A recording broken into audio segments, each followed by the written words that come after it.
ప్రతిరోజు ఉదయకాల సమయంలో మీతో కలిసి దేవుని యొక్క వాక్యాన్ని పంచుకోవడానికి దేవుడిచ్చిన అతి శ్రేష్టమైన సమయాన్ని బట్టి దేవునికి స్తుతులు చెల్లిస్తున్నాను.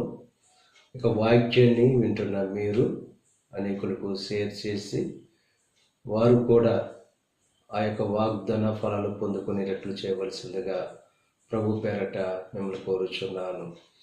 మానవ జీవితంలో ప్రార్థన అనేది చాలా శ్రేష్టమైంది. ఆ ప్రార్థన ద్వారానే సమస్తం దేవుడు మనకు అనుగ్రహిస్తాడు.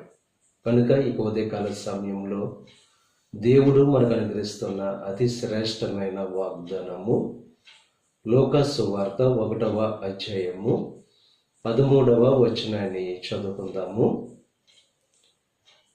భయపడకుము, నీ ప్రార్థన వినబడినది. ఈరోజు స్పష్టంగా దేవుడు మనతో